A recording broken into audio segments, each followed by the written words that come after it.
ஆண்டவராகிய இயேசு கிறிஸ்துவின் கிருபையும் சமாதானமும் உங்கள் அனைவரோடும் கூட என்றென்றைக்கும் இருப்பதாக. தலைப்பு: நான் உன்னை விட்டு விலகுவதும் இல்லை, உன்னை கைவிடுவதும் இல்லை. ஏசாயா 54ஆம் அதிகாரம் 1ஆம் வசனம் முதல் 7ஆம் வசனம் வரை. இந்த வேத பகுதியில் கர்த்தர் சகல தரப்பு மனிதர்களுக்கும், ஆண் பெண் சிறியவர் பெரியவர் என்று எல்லோரோடும் கர்த்தர் ஒரு உடன்படிக்கை செய்கிறார்.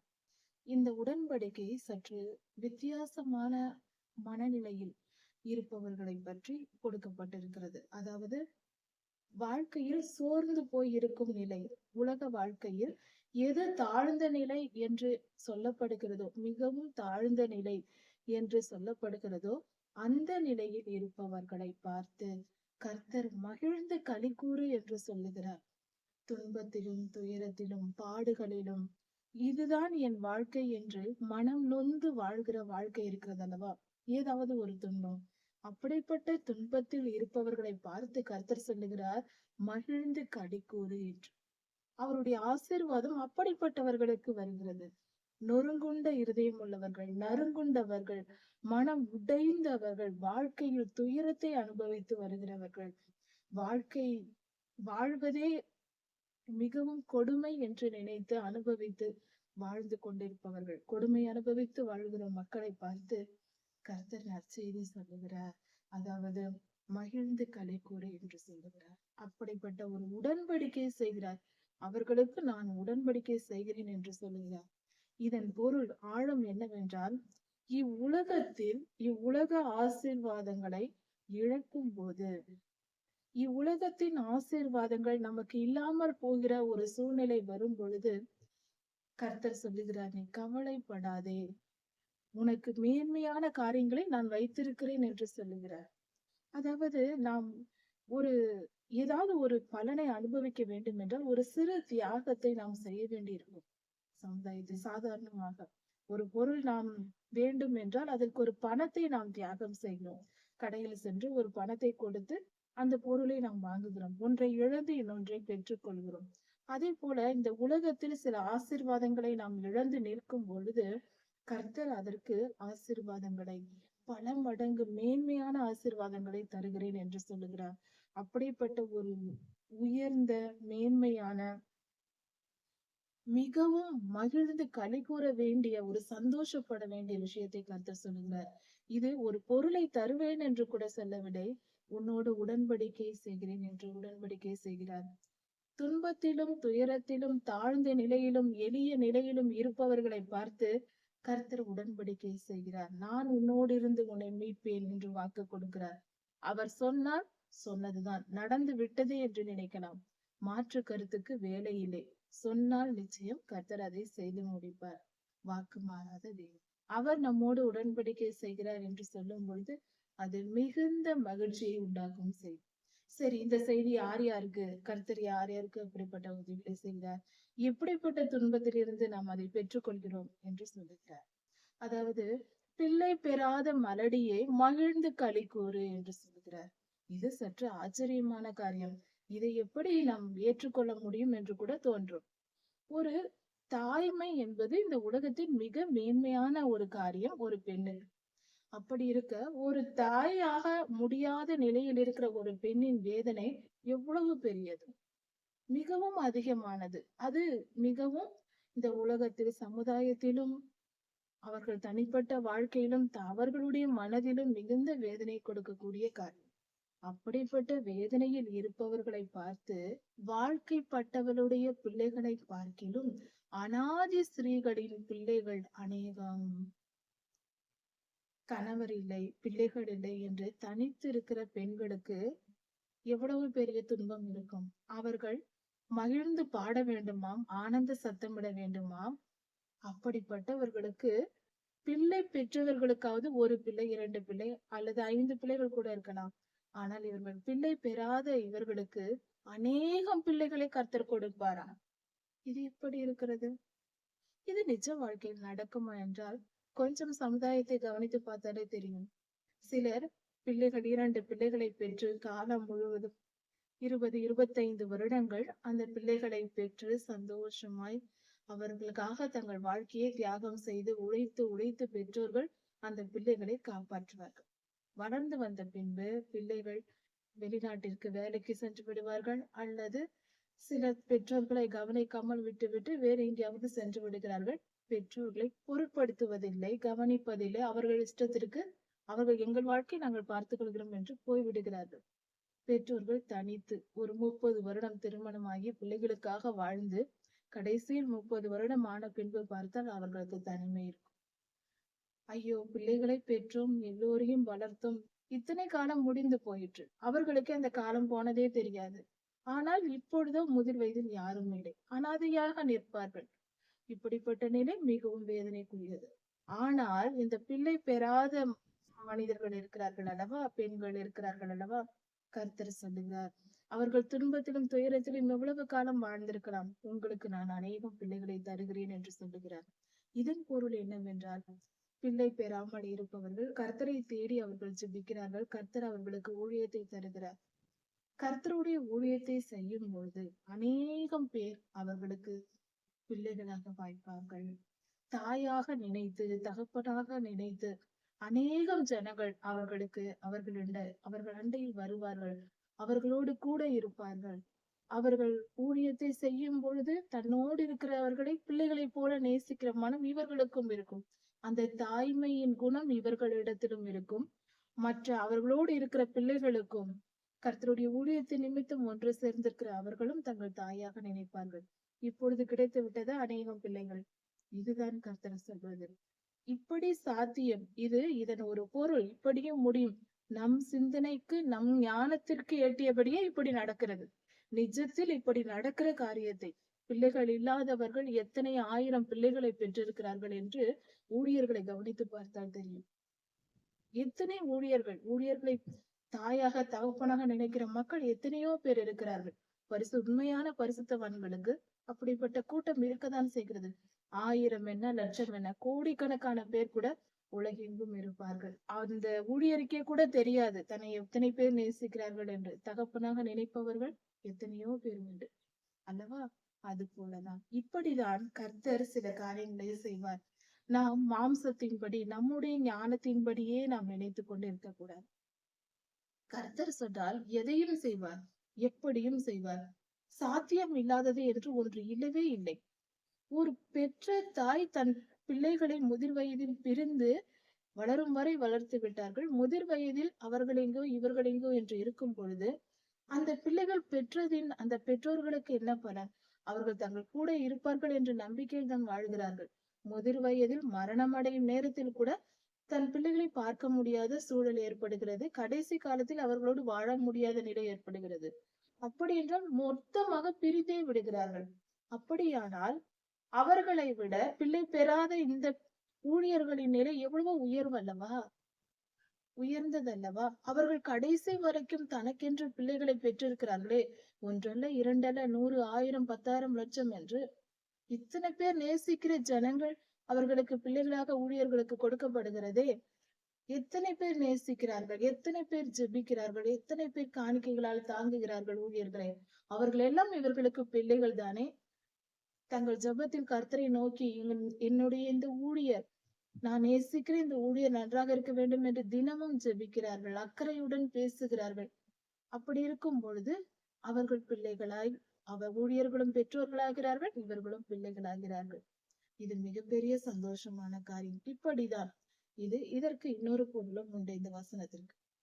பிள்ளை பெறாத மலடியே என்று சொல்லும் போது என்றால் ஒரு நகரம் அல்லது ஒரு தேசத்தை குறிக்கும்.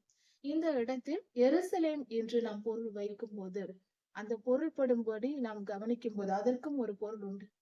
பிள்ளை பெறாத மலடியே என்றால் எருசலேம், இஸ்ரவேல் தேசம் நீண்ட காலம் அங்கு ஜனங்கள் இல்லாமல் இருந்தார்கள். அந்த சூழ்நிலையில், அதாவது பாபிலோனுக்கு 70 வருடம் சிறைப்பட்டு போயிருந்தார்கள். அங்கு தேசத்தில் ஜனங்கள் இல்லாதிருந்தார்கள், ஒரு சிலர் மட்டுமே இருந்தார்கள். அப்படிப்பட்ட நிலையில் மீண்டும் இஸ்ரவேலுக்கு பாபிலோனிலிருந்து ஜனங்கள் வருவார்கள். இஸ்ரவேலர்கள் மீண்டும் 70 வருடம் கழித்து மீண்டும் ஜனம் வரும் என்பதற்கு பொருளாக தான் இந்த வார்த்தையும் சொல்லப்பட்டது. அநாத ஸ்திரீயை போல இஸ்ரேல் தேசம் இருந்தது, இதோ உன்னுடைய பிள்ளைகள் அநேகம் பேர் வருகிறார்கள் என்ற பொருளும் வருகிறது. உன் கூடாரத்தின் இடத்தை விசாலமாக்கு, நாம் தங்கும் இடங்களை பெரியதாக்க வேண்டும் என்றார். அப்படி என்றால் நம் கூட இருக்கிற ஜனங்கள் இன்னும் பெருக போகிறார்கள். இந்த ஆசீர்வாதங்கள் இன்று நமக்கு ஆண்டவர் தருகிறார். இந்த உடன்படிக்கையை நம்மோடு செய்கிறார். நம்மை பெரிதாக்குவேன், செழிப்பாக்குவேன், உயர்த்துவேன் என்று கர்த்தர் சொல்லுகிறார். இந்த வசனங்கள் இன்று கொடுக்கப்படுகிறது. இதை நாம் விசுவாசித்து ஏற்றுக்கொள்ளும் போது நம் வாழ்க்கையில் மிகப்பெரிய ஆசீர்வாதங்கள் கிடைக்கும். அதாவது கர்த்தர் நம்மை பெரியதாக்குகிறார். நாம் செய்யும் தொழிலில், ஊழியத்தில், நம்முடைய பொருளாதாரத்தில், குடும்பத்தில் ஆசீர்வாதம், இப்படி எல்லா விதத்திலும் ஆசீர்வாதம் இருக்கும். இடம் கொள்ளாமற் போக மாட்டோம். உன் கூடாரங்களை விரிவாக்கு, உன் வாசஸ்தலத்தை விரிவாக்கு என்று சொல்லும் பொழுது உன்னை ஆசீர்வதித்து பெருக பண்ண போகிறேன் என்று கர்த்தர் சொல்கிறார்.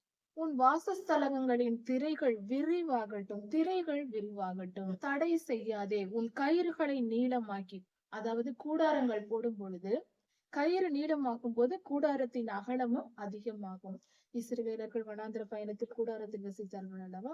அது போல அந்த காலத்தில் சொல்லப்பட்டது போல கர்த்தர் சொல்கிறார். அதன் பொருள் படும்படி கூடாரத்தின் கயிறுகளை நீளமாக்கி அதை போடும் பொழுது இன்னும் அதிகமான இடம் கிடைக்கும். நீ பெருக போகிறாய் என்ற பொருளில் தான் இந்த வசனம் சொல்லுகிறது. நம்முடைய ஊழியங்கள், குடும்ப ஆசீர்வாதம், எல்லா விதத்திலும் ஆசீர்வாதம் பெருக போகிறது. பொருளாதாரத்திலும் ஆசீர்வாதம் வரும். உன் கயிறுகளை நீளமாக்கு என்று சொல்லுகிறார். இப்படியாக நாம் பெருகி பழுகி பெருக போகிறோம். நம் கூடாரத்தின் அளவு பெருக போகிறது. நமக்கு ஆசீர்வாதம் வரப்போகிறது. நீ வலது புறத்திலும் இடது புறத்திலும் இடம் கொண்டு பெருகுவாய். அப்படி என்றால் நம்முடைய வலது புறம் இடது புறம் என்று சொல்லும் பொழுது அதிகமான ஆசீர்வாதம், பெருகுதல் என்னும் ஆசீர்வாதம். வியாபாரம் செய்கிறவர்களாய் இருந்தால் வியாபாரத்தில் பழுகி பெருகுவார்கள். அதிக பொருளாதாரமும் அதிக ஜனங்களும் கிடைப்பார்கள். இது பொருள். செய்யும் தொழில் எதுவா இருந்தாலும் ஆசீர்வதிக்கப்படும். ஊழியம் ஆசீர்வதிக்கப்படும். நாம் கையிட்டு செய்கிற செயல்கள் எல்லாம் பெருகும். பண ஆசீர்வாதம், ஆரோக்கியம், எல்லா காரியத்திலும் மேன்மை உண்டாகும். இது ஒரு நாள் 2 நாள் ஆசீர்வாதத்தை சொல்லவில்லை.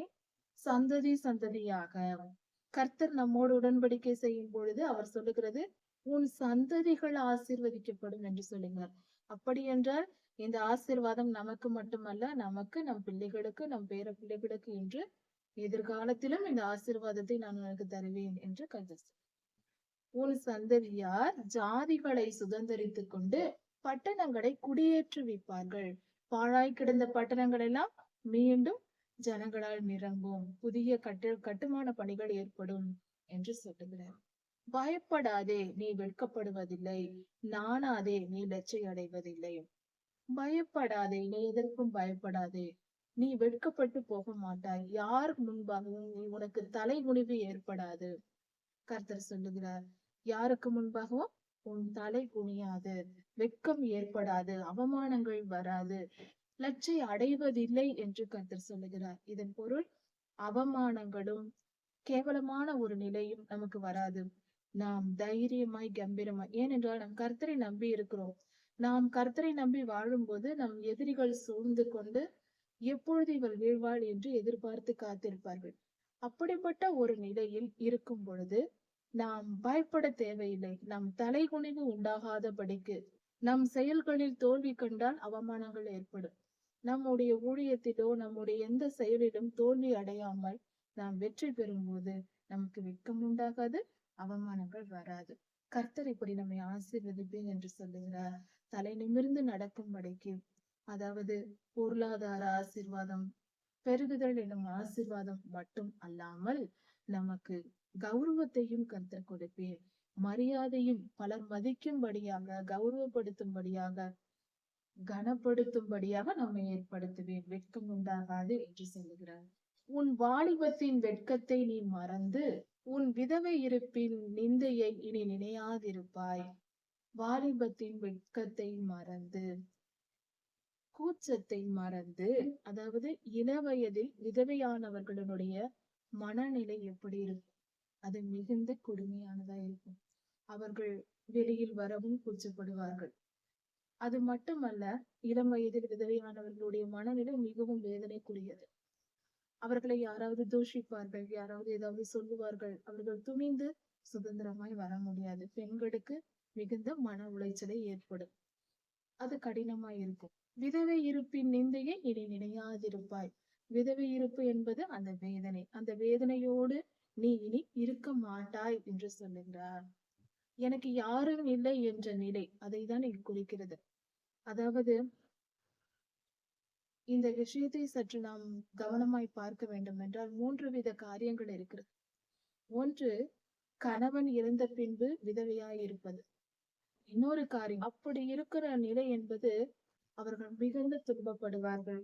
ஆதரவுக்கு ஆள் இருக்காது. ஆண் இல்லாத வீடு என்று சொல்லும் பொழுது எல்லா விதத்திலும் சமுதாயத்தில் போராட வேண்டியிருக்கும். மிகுந்த எல்லா காரியங்களையும் அந்த பெண்ணை கவனிக்க வேண்டியிருக்கும்.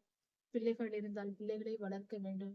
இப்படி ஒரு குடும்பம், ஆண் இல்லாத போது, கணவர் இல்லாத வீடு அந்த மனைவிக்கு மிகுந்த வேதனையை தரும், அதிக பாடுகளை இருக்கும்.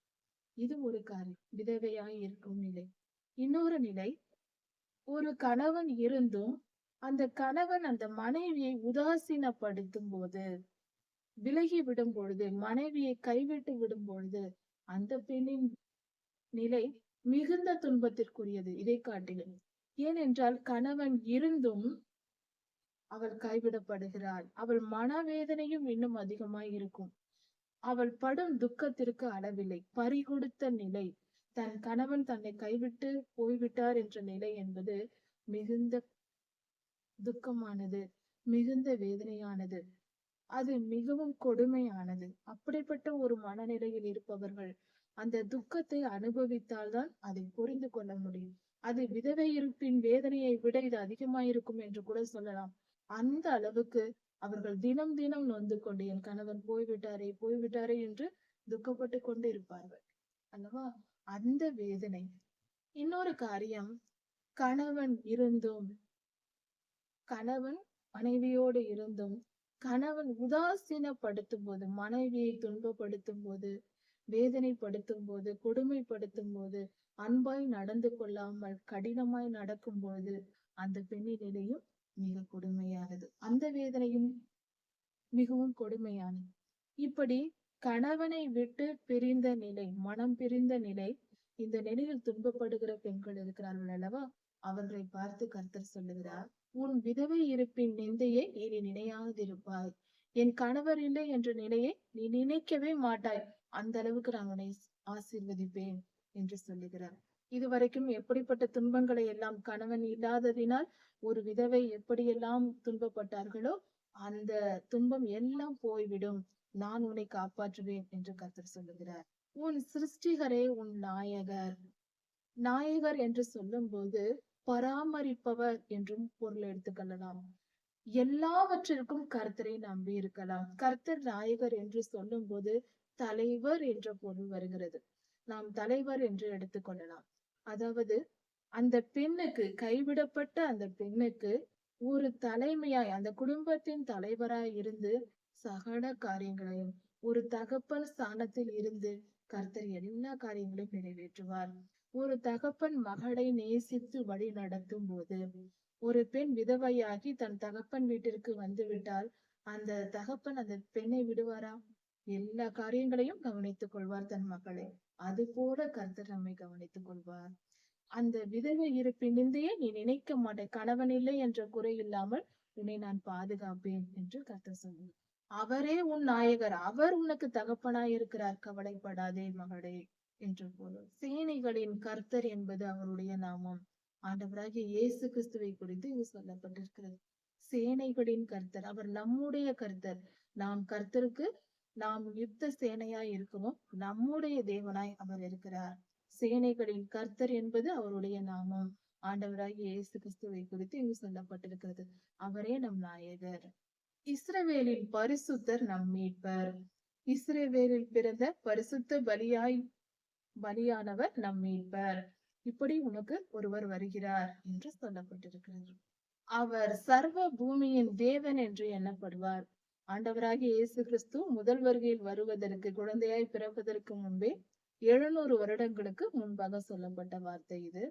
சர்வ பூமியின் தேவன் என்று சொல்லப்பட்டிருக்கு. சர்வ பூமி, இந்த பூமி முழுவதையும் ஆளுகை செய்கிற நம் பரம தேவனாய் இருக்கிறார். பரலோக தேவனவர். கைவிடப்பட்டு மனம் நொந்தவளான ஸ்திரீயை போலவும், கணவனால் கைவிடப்பட்டவள், கணவன் இருந்தும் கணவன் தள்ளிவிடப்பட்டு விவாகரத்து செய்யப்பட்டவர்கள் என்று பொருள். கணவனால் கைவிடப்பட்டு மனம் நொந்த நிலையில் இருக்கிற பெண்ணாய் இருந்தாலும் இள வயதில் விவாகம் செய்து, இள வயதிலேயே திருமணம் செய்து விரைவில் தள்ளப்பட்ட மனைவியை போலவும், விவாகரத்து செய்யப்பட்ட மனைவியை போலவும் இருக்கிற உன்னை கர்த்தர் அழைக்கிறார். எத்தனையோ குடும்பங்களில் ஒரு உண்மையான நிலையை சொல்லிதான் ஆக வேண்டும். எத்தனையோ குடும்பங்களில் கணவன், மனைவி, பிள்ளைகள் என்று குடும்பமாக சந்தோஷமாக வாழ்வார்கள். அது வெளி தோற்றத்தில் நமக்கு தெரியும். ஆனால் பெரும்பாலான குடும்பங்களில் ஒரு சிலர் அப்படி இருக்கலாம், உண்மையான அன்போடு கணவன் மனைவி. ஆனால் பெரும்பாலான குடும்பத்தில் பார்த்தால் கணவனும் மனைவியும் ஒரு உண்மையான அன்பை இழந்திருக்கிறார்கள். பிரிந்துதான் இருப்பார்கள். அதாவது மனம் அவர்களுக்கு ஒன்றுபடாது. குடும்பமாய் இருப்பார்கள், கடமைக்காக ஒரு வாழ்க்கை வாழ்ந்து கொண்டிருப்பார்கள். மனதில் ஒருவருக்கொருவர் அன்பு இருக்காது. காரணம், அவர்களுடைய மனநிலை அப்படி இருக்கிறது. அதற்கு காரணம் பாவம்தான், துன்மார்க்கம், பொல்லாத இருளின் கிரியைகள் தான். அவர்களுடைய துர்க்குணங்களின் நிமித்தம் ஒருவரை ஒருவர் நேசிக்காமல் அநேகம் பேர் கணவன் மனைவி என்று வெளி தோற்றத்தில் சிரித்து சந்தோஷமாய் வாழ்ந்து கொண்டிருந்தாலும் மனதளவில் ஒருவர் மேல் ஒருவருக்கு அன்பு இருக்காது. இப்படிப்பட்டு வாழ்கிற ஜனங்களும், இப்படிப்பட்ட வாழ்க்கை, அதாவது மனைவியை கொடுமைப்படுத்துகிற பல ஆண்கள் இருக்கிறார். ஆணாதிக்கம் உள்ள மண்தான் இது. ஆதாம் ஏவாள் காலத்திலிருந்து ஆணாதிக்கம் தொடங்கி விட்டது அல்லவா? சாபமாக பெண்கள் பெற்றது. ஆணாதிக்கத்தினால் அதிக பெண்கள் வேதனையோடும் துக்கத்தோடும் தான் தங்கள் வாழ்க்கையை வாழ்ந்து கொண்டிருக்கிறார்கள். சகித்து கொண்டுதான் வாழ்ந்து கொண்டிருப்பார்களே தவிர உண்மையான அன்பு, ஒரு கொஞ்ச காலம் திருமணமாகி கொஞ்ச காலம் கணவன் மனைவியிடத்தில் அன்பாய் இருப்பார். அதன் பின்பு பார்க்கும் பொழுது அநேகம் குடும்பங்களில் நடக்கிற காரியம், மனைவியை வெறுத்து கொடுமைப்படுத்துகிற ஆண்கள்.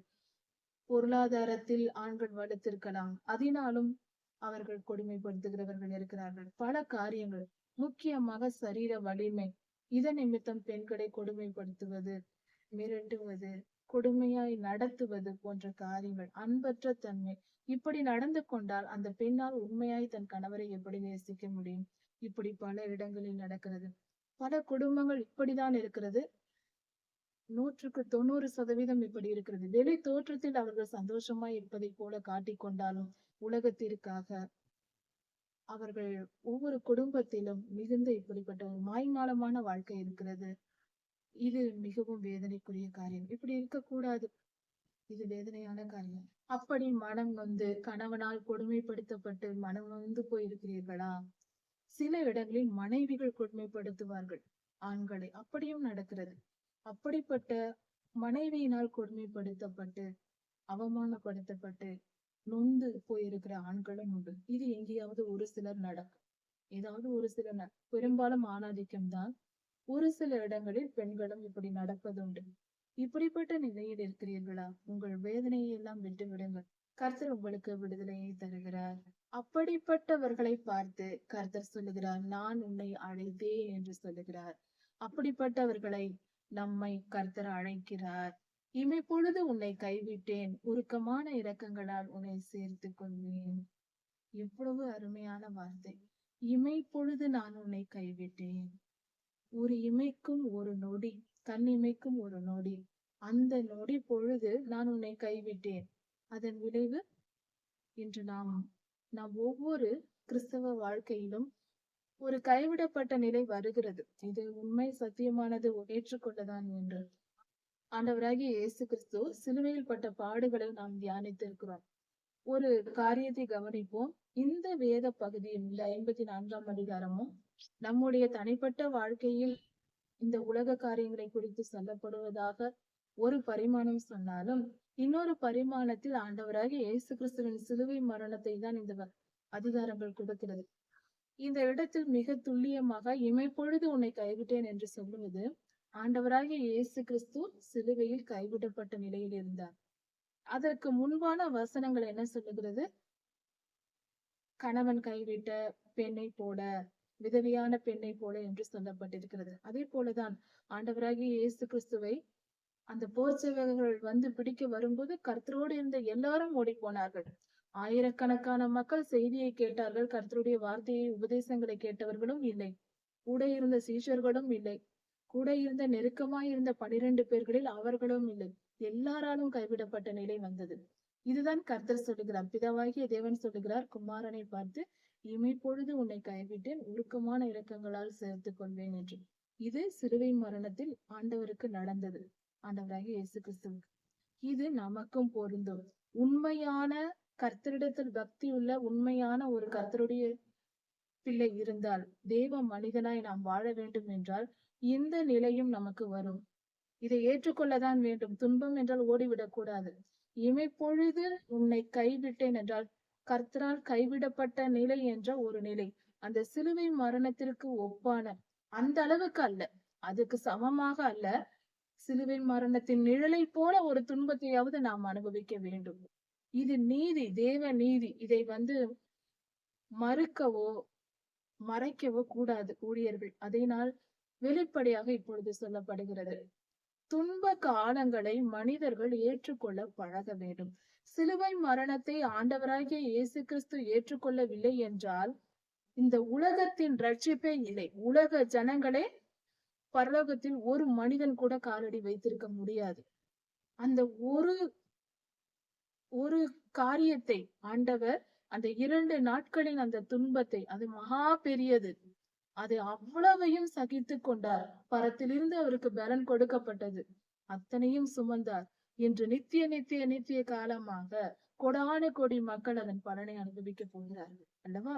அதே போல கர்த்தருடைய பிள்ளைகளும் ஆண்டவராகிய இயேசு கிறிஸ்து நமக்கு முன்மாதிரியா இருக்கிறார். அவரை போல பிறருக்காக நாம் துன்பங்களை, நாம் பாவம் செய்து நாம் தண்டனை அனுபவிப்பது அல்ல. அதெல்லாம் செய்து முடித்தால் தான் நாம் பரலோகத்திற்கு போக தகுதியுடையவர்களாகும். ஆனால் அதற்கும் மேலாக நாம் ஊழியம் செய்கிறோம் என்றால் பலர் நம்மால் ரட்சிக்கப்பட வேண்டும், பல காரியங்கள், நல்ல காரியங்கள் நடக்க வேண்டும் என்றால் நாம் சில துன்பங்களை ஏற்றுக்கொள்ள வேண்டும். ஆண்டவராகிய இயேசு கிறிஸ்துவை போல அவருடைய சிலுவையை அனுதினம் நாம் சுமக்க வேண்டும். சரி, எப்படி அனுதினம் சுமப்பது? இப்படிப்பட்ட பாடுகள் வரும், அதையெல்லாம் நாம் சுமந்து தீர்க்க வேண்டும். பொறுமையாய் சகிக்க வேண்டும். எத்தனை துன்பங்கள் வந்தாலும் இமை பொழுது உன்னை கைவிட்டேன், உருக்கமான இரக்கங்களால் உன்னை சேர்த்துக் கொள்வேன் என்று சொல்கிறார். கைவிடுவார். இமை பொழுது ஒரு மனிதனுடைய வாழ்க்கையில் ஒரு முறை கைவிடப்பட வேண்டும். நாம் இது எப்பொழுது நடக்கும் என்றால் எல்லோருக்கும் நடக்கும் என்று சொல்ல முடியாது. ஆனால் எந்த மனிதன் விக்கிரக ஆராதனை காரியங்களை ஈடுபட்டு விட்டாலோ, கர்த்தருடைய பிள்ளையாய் இருந்து விக்கிரக ஆராதனை போன்ற காரியங்களை நாம் ஈடுபட்டால் அதற்கு நியாய தீர்ப்பாக இப்படிப்பட்ட துன்பம் வரும். நாம் கர்த்தரை விட்டு போனால் கர்த்தர் நம்மை கைவிடப்படக்கூடிய ஒரு நிலை வரும். அதனால் சரி, எப்படி வந்தாலும் சரி, துன்பம் நமக்கு வந்ததானால் அது நம் பாவங்களை நீக்கிவிட்டு போகிறது. ஒன்று, பாவ கடனை தீர்த்து விட்டு போகிறது. நாம் பாவம் செய்வது கடன் வாங்கியது போல. அந்த கடன் தீர்க்கப்பட வேண்டும், அடைக்கப்பட வேண்டும் என்றால் அதற்குரிய நியாய தீர்ப்பை நாம் அனுபவிக்க வேண்டும். அப்பொழுது அந்த கடன் தீர்ந்து போகும். கடனாளியாக இருந்தால் பரலோகம் செல்ல முடியாது. கடன் தீர்ந்து போவதினால் நாம் பரலோகத்திற்கு செல்ல வாய்ப்பை பெறுகிறோம். ஆனாலும் கைவிட்டாலும் உருக்கமான இரக்கங்களால் உன்னை நான் சேர்த்துக் கொள்வேன். கர்த்தர் சில நீதியின் நிமித்தம், நம்முடைய அக்கிரமத்தின் நிமித்தம், பாவம் துன்மார்க்கத்தின் நிமித்தம் சில சந்தர்ப்பங்களில் நம்மை கைவிடுவார். அப்படி கைவிடும் பொழுது வாழ்க்கையில் ஒரு முறைதான், நன்றாக தெரிந்து கொள்ள வேண்டும். இது எப்பொழுது வேண்டுமானாலும் கர்த்தர் கைவிடுவார் அல்ல. ஒரே ஒரு முறை ஆண்டவராய் இயேசு கிறிஸ்துவை கைவிட்டார் சிலுவை மரணத்தில். ஆனாலும் உருக்கமான இரக்கங்களால் சேர்த்துக் கொள்வேன்.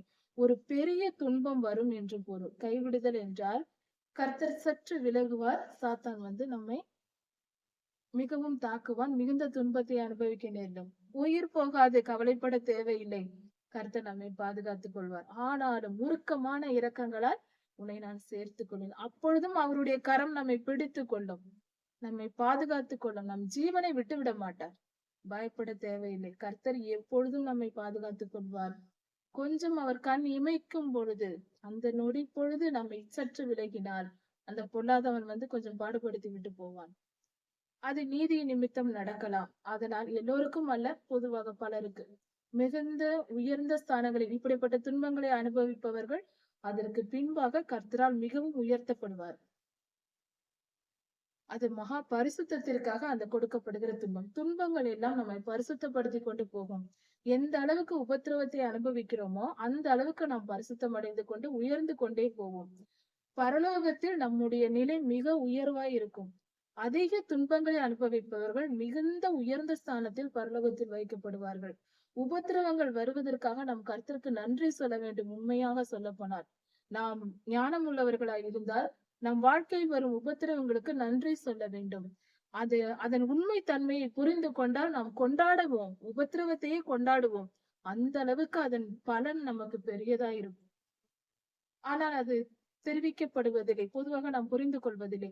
ஒரு துன்பம் வந்தால் ஐயோ வந்து விட்டது என்று சொல்வோம். ஆசீர்வாதம் வந்தால் இந்த உலகத்தில் இருக்கும் கொஞ்ச நாள் அனுபவித்து விட்டு முடிந்து போகும். ஆனால் துன்பங்கள் தான் பரலோகத்தில் நமக்கு மிக உயர்ந்த நிலையை ஏற்படுத்தி தருகிறது. மிகப்பெரிய ஆசீர்வாதங்களை நிரந்தரமாய் அனுபவிக்க உதவுகிறது. அதை புரிந்து கொள்வோம். உபத்திரவங்களைப் போல நன்மையான காரியம் இந்த உலகத்தில் எதுவும் இல்லை. அந்த உபத்திரவங்கள் நம் மனதை மாற்றுகிறது. பரலோகத்தில் மேன்மையான ஸ்தானத்தை தருகிறது. கர்த்தர் மேல் நாம் வைத்திருக்கிற அன்பை வெளிப்படுத்துகிறது. விசுவாசத்தை வளர்க்கிறது. எத்தனையோ நன்மைகள் நடக்கிறது. உபத்திரவங்கள் தான் மனிதனை அழகாக்குகிறது, உருவமாக்குகிறது, பயனுள்ள பாத்திரமாய் கர்த்தருக்கு மாற்றுகிறது. உபத்திரவங்களை ஏற்றுக்கொள்வோம், ஜெபித்து பெற்றுக்கொள்வோம். அது நமக்கு பரிசுத்தத்தை உண்டு பண்ணும். இப்படியாக கர்த்தர் நம்மை எத்தனை துன்பங்கள் வந்தாலும் அவர் சொல்வது உருக்கமான இரக்கங்களால் நான் உன்னை சேர்த்துக் கொள்வேன். ஒரு இமைப்பொழுது நம்மை கைவிட்டாலும் மீண்டும் நம்மை சேர்த்து இழுத்து நம்மை பாதுகாத்துக் கொள்வார். அவர் மிகவும் நல்லவர். அவர் மிகவும் அன்புள்ளவர். நம்மை ஒருபோதும் விட்டு விலக மாட்டார், கைவிட்டு விட மாட்டார். தைரியமா இருப்போம். கர்த்தர் உங்களை ஆசீர்வதிப்பாராக.